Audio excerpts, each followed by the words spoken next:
बच्चों, आज कक्षा 10वीं के गणित का अध्याय 2 हम लोग पढ़ने वाले हैं और आज हम लोग पढ़ेंगे प्रश्नावली 2। इससे पहले हमारा 2 क्लास हो चुका है और आज का यह तीसरा क्लास है। आइए देखते हैं फर्स्ट प्रश्नावली 2 का पहला क्वेश्चन क्या बोल रहा है। प्रश्न 1 में बोल रहा है जांचिए कि अ व ब में से कौन सा दिए गए समीकरण का हल है। हमको यहाँ पे अ और ब दो वैल्यू दिया है x और y का। आ में है x बराबर 2 और y बराबर है 5। उसी तरह से ब में है x बराबर -1 और y बराबर है 3। और हमको क्वेश्चन दिया है, मैं यहाँ पे सीधा प्रश्न क्रमांक 3 ही लिया हूँ। प्रश्न 3 पहले का तीसरा क्वेश्चन लिया हूँ और बाकी क्वेश्चन जो भी है पहला दूसरा चौथा आप उससे बना लेना, क्योंकि सेम ही है, बहुत इजी है। इसलिए मैं सिर्फ इस तरह के क्वेश्चन का एक एक क्वेश्चन ही आपको समझाते हुए चलूंगा। जहां पे मेन जो क्वेश्चन आने लायक है उसको मैं पूरा करवाऊंगा।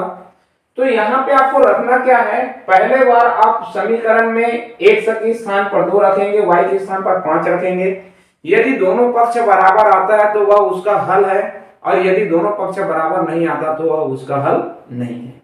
तो कैसे बनाना है देखिए, मैं यहाँ साइड में बना लेता हूं। हल दिया है,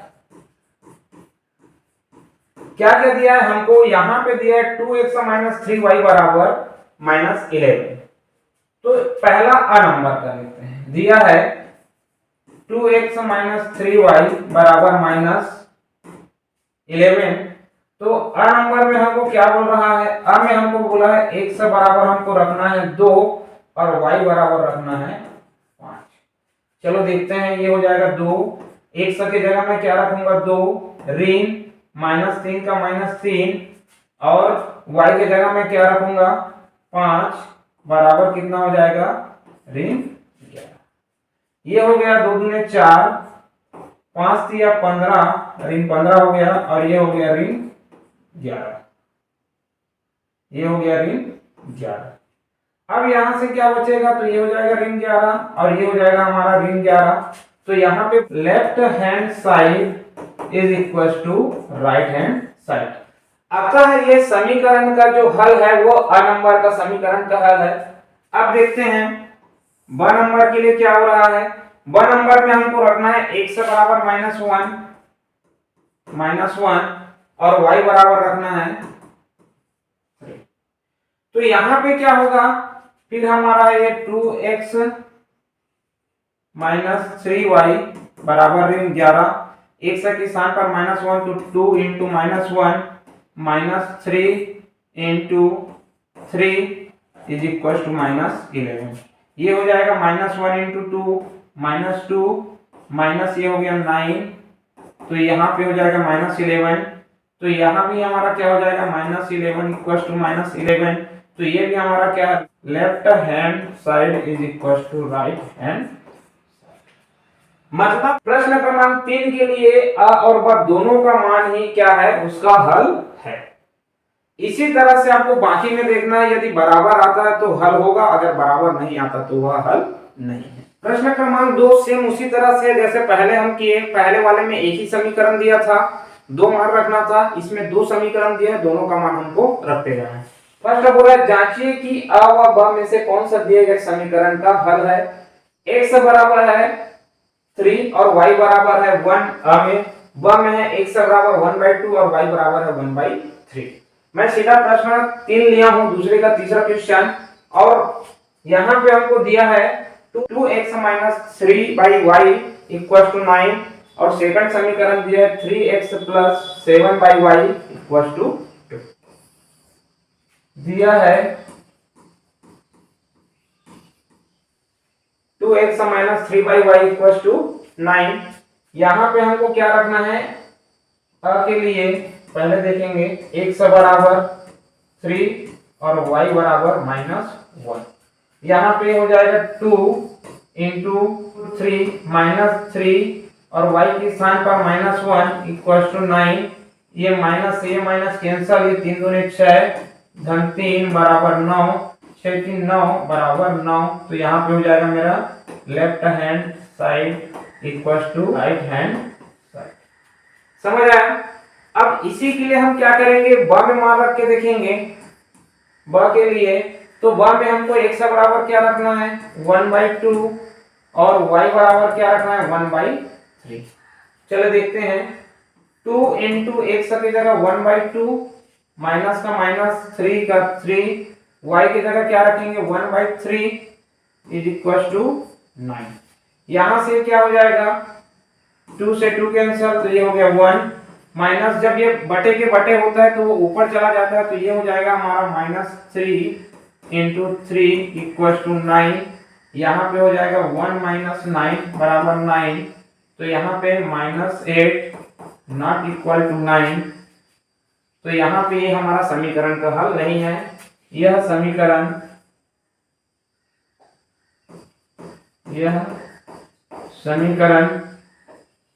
का हल है, और वह जो है यह समीकरण का हल नहीं है। पहले समीकरण के लिए अ समीकरण का हल है, जबकि पहले समीकरण के लिए ब का जो मान है वो समीकरण का हल नहीं है। इसी तरह से दूसरे समीकरण के लिए देखते हैं, 3x + 7y बराबर 2। यहाँ पे x के मान हमको क्या रखना है 3 रखना है, तो ये हो जाएगा हमारा 3 into 3 plus 7y minus 1 is equal to 2। ये 3 3 9 माइनस यहाँ पे कितना हो जाएगा 7 इक्वल टू 2। तो यहाँ पे क्या हो गया, left hand side LHS equal to RSH। तो यह समीकरण का हल है, यह समीकरण का हल है। इसके लिए देखते हैं दूसरे समीकरण के लिए ब का मान। तो यहाँ पे समीकरण हमको दिया है 3x + 7y इक्वल टू 2। तो यहाँ पे क्या हो जाएगा, x की जगह मैं रखूंगा 1/2, 3 into 1/2 plus 7y 1/3 is equal to, यहाँ पे लिख सकते हैं यह समीकरण का हल नहीं। समझ आया? तो इस तरह से दूसरा भी आपको बनाना है, पहला नंबर का, दूसरा नंबर का और तीसरा तो मैं बता दिया, चौथे नंबर का सेम इसी तरह से आपको बारी बारी से पहले समीकरण में अ और ब का मान रखना है, फिर दूसरे समीकरण में अ और ब का मान रखना है।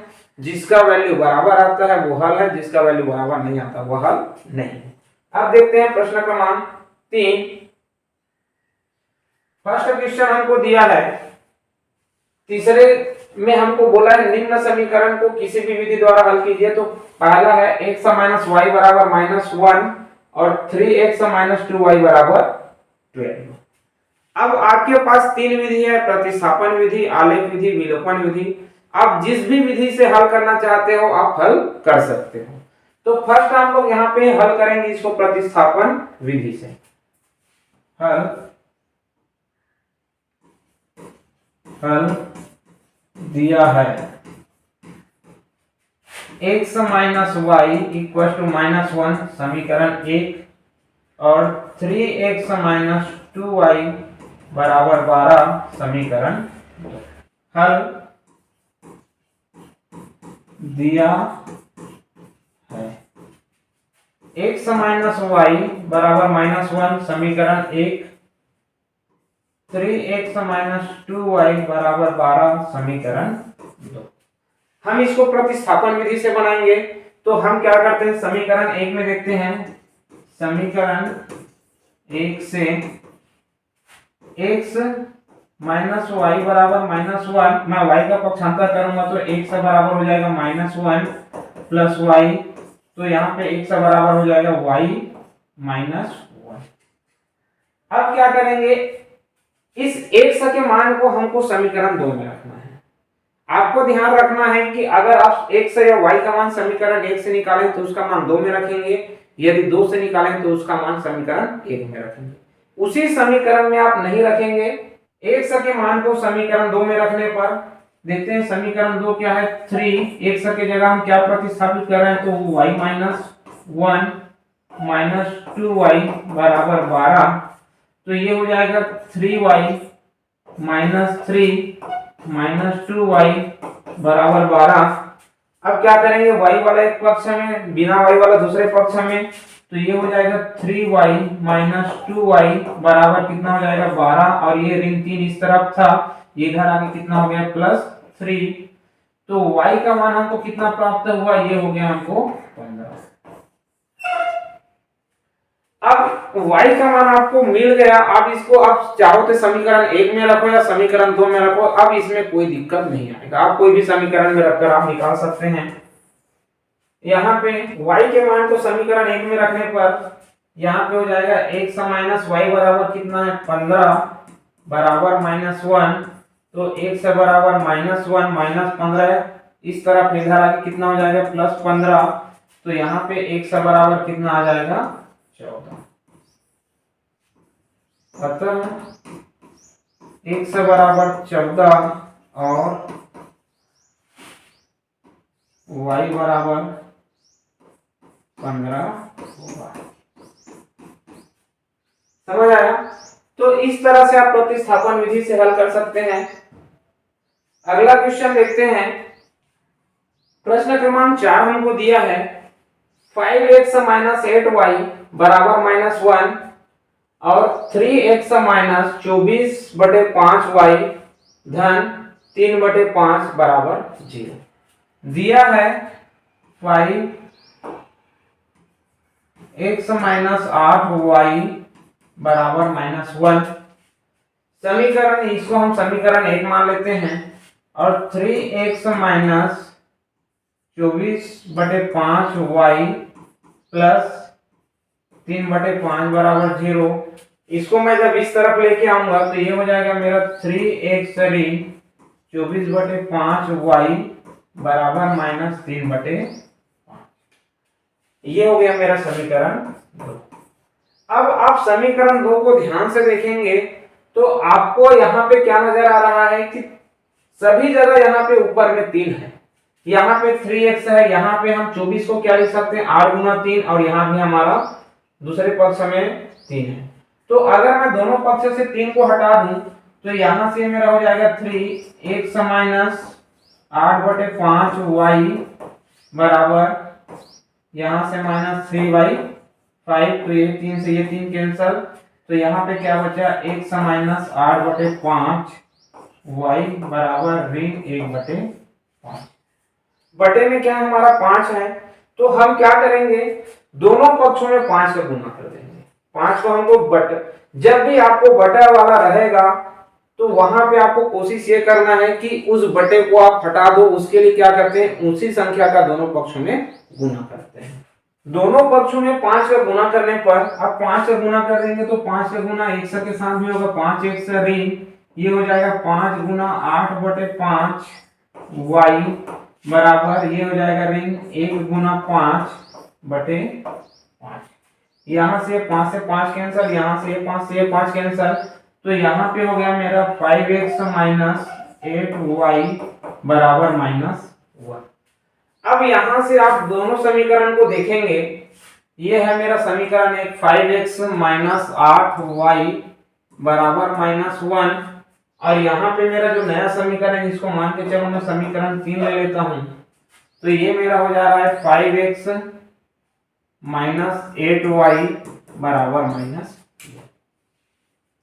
तो इससे क्या समझ आ रहा है, दोनों समीकरण एक ही है, मतलब इसमें एक ही जगह पे रेखा मिलेगा। तो यहाँ पे हम इसको लिख सकते हैं दोनों इक्वेशन बराबर है, अतः यह इसका अनेक होगा। क्योंकि दोनों समीकरण बराबर है तो इससे प्राप्त रेखाएं जो होती है वो कैसी होंगी, समपाती होंगी। चलते हैं प्रश्न क्रमांक 4। निम्नलिखित समीकरण निकायों को दिए गए चरों के लिए हल कीजिए। यहाँ पे बस शब्द अलग है, बाकी सेम उसी तरह से हल करना है, कोई नई बात नहीं है। जैसा पहला हल करते थे उसी तरह से हमको हल करना है।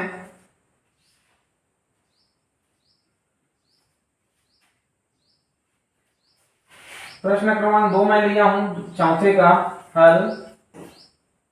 2x प्लस वाई बराबर 8 समीकरण 1 और x माइनस 2y बराबर -1 समीकरण 2।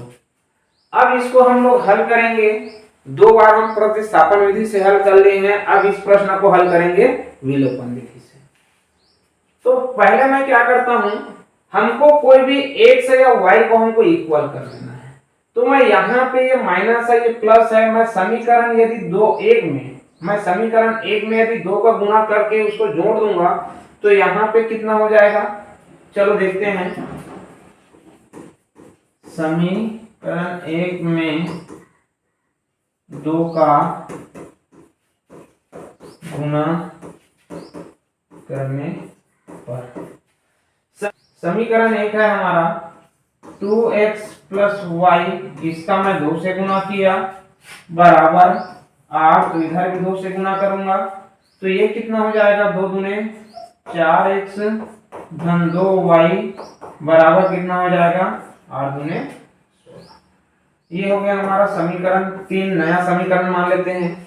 अब समीकरण 3 और समीकरण 2 को जोड़ने पर समीकरण 3 और समीकरण 2 को जोड़ने पर जब जोड़ेंगे तो यहाँ पे मेरा समीकरण 3 नया हमको जो प्राप्त होगा वो होगा 4x प्लस 2y बराबर 16, और जो नया है ना पुराना समीकरण जो 2 है वो कितना है, x माइनस 2y बराबर -1। यहाँ से ये हो जाएगा कैंसल, ये 5x और यहाँ पे हो जाएगा 15। तो 5x बराबर 15, x बराबर 15/5, तो यहाँ से x का मान कितना आ गया, 3। अब इस x के मान को आप समीकरण कोई भी पहला में या दूसरे में रख सकते हो, तो मैं यहाँ पे रखता हूँ x के मान को समीकरण एक में रखने पर समीकरण एक हमारा 2 इंटू x की जगह में क्या हो जाएगा 3 प्लस y बराबर कितना 8, तो ये हो जाएगा 3 दूने 6 धन y बराबर 8। यहाँ से y बराबर कितना हो जाएगा 8, ये प्लस 6 इधर का के माइनस हो गया, तो y का मान कितना मिला हमको, ये हो गया 2। अतः x बराबर 3 और y बराबर 2 होगा। यह हमारा क्या है, आंसर है। तो इस तरह से आपको हल करना है। नेक्स्ट क्वेश्चन हम देखते हैं क्या हो रहा है। अगला क्वेश्चन प्रश्न क्रमांक 4 है ना, ये दिखने में बड़ा खतरनाक टाइप का है, क्योंकि अंडर रूट जहां पे लग जाता है या बटे जहां पे लग जाता है वैसे गणित हमको थोड़ा सा टफ ही लगता है। तो यहाँ पे आप डायरेक्ट लॉजिकली आप समझ सकते हैं, और नहीं तो चलो समझते हैं यहाँ पे क्या हो रहा है। हल दिया है under root 7 x plus under root 11 y बराबर 0। अच्छा, ये जो अंडर रूट है वो x और y के साथ नहीं है, ये केवल 7 का है और ये केवल 11 का है। अगर यहाँ पे ये अंडर रूट x या y के साथ हो जाएगा तो वो बहुपद ही नहीं होगा, तो वो हमारा रैखिक समीकरण हो ही नहीं सकता। ये हो गया समीकरण 1, under root 3x minus under root 5 y बराबर 0, ये हो गया हमारा समीकरण। यहाँ पे आप देखेंगे तो सिर्फ चर राशि के गुणांक ही हमको दिया है, अचर राशि यहाँ पे नहीं है। तो हम x और y का जो भी मान निकालेंगे वह मान हमको 0 ही मिलेगा। कैसे 0 मिलेगा, आइए देखते हैं। यहाँ पे समीकरण 1 में अंडर रूट 3 का गुना करना है और समीकरण 2 में हमको अंडर रूट 7 का गुना करना है। गुना इसलिए करना है क्योंकि हमको पता है कि इसके x वाले के गुणांक को हमको बराबर लाना होता है या y वाले के गुणांक को हमको बराबर लाना होता है। तो यहाँ पे जब हम अंडर रूट 3 का गुना करेंगे तो ये वाला हो जाएगा हमारा अंडर रूट 21, और इसमें अंडर रूट 7 का गुना करेंगे तो x और ये वाला हो जाएगा हमारा अंडर रूट 21। चलो देखते हैं। Under root 3 into under root 7x plus under root 11y बराबर 0। अगला समीकरण हमारा अंडर रूट 7, ये हो जाएगा under root 3x plus minus under root 5y equal to 0। यहां से हो जाएगा हमारा under root 3 into under root 7x plus under root 3 into under root 11y बराबर ये 0 हो गया। Under root 7 into under root 3x minus under root 5y minus under root 7 into under root 5y बराबर 0। यहां से क्या हो जाएगा, ये हो जाएगा अंडर रूट 21x धन ये हो जाएगा 11 तिया 33 y बराबर 0। और ये हो जाएगा हमारा अंडर रूट 21x माइनस 7 पंचे 35 y बराबर 0। समीकरण ये हमको नया प्राप्त हुआ। समीकरण इसको हम 3 दे देते हैं और इसको समीकरण देते हैं 4। समीकरण 3 में समीकरण 4 को घटाने पर समीकरण 3 में समीकरण 4 को घटाने पर जब घटाएंगे तो क्या होगा। समीकरण 3 हमारा है under root 21x plus under root 35y बराबर 0। यहाँ पे under root 21x minus under root 35y बराबर 0। घटा रहे हैं तो ये माइनस हो जाएगा, ये माइनस का प्लस हो जाएगा तो ये कैंसल। यहाँ पे y के साथ जब जुड़ेगा तो ये हो जाएगा अंडर रूट 33 धन अंडर रूट 35, y दोनों में इसलिए कॉमन आ गया बराबर 0। तो y के साथ जब इधर लाएंगे तो ये 0 बटे कितना हो जाएगा under root 33 plus under root 35। तो y का पूरा मान कितना आ गया 0 आ गया। अब जब y का मान 0 आ गया तो x का मान भी क्या होगा 0 ही आएगा। तो इसलिए मैं पहले ही यहाँ पे बता दिया था कि अगर कोई अचर पर आपको 0 दिया जाता है तो आप वहीं से समझ सकते हैं कि वहां पे उसका कोई हल नहीं हो सकता। जो भी वैल्यू आएगा वो कैसे होगा 0 ही होगा।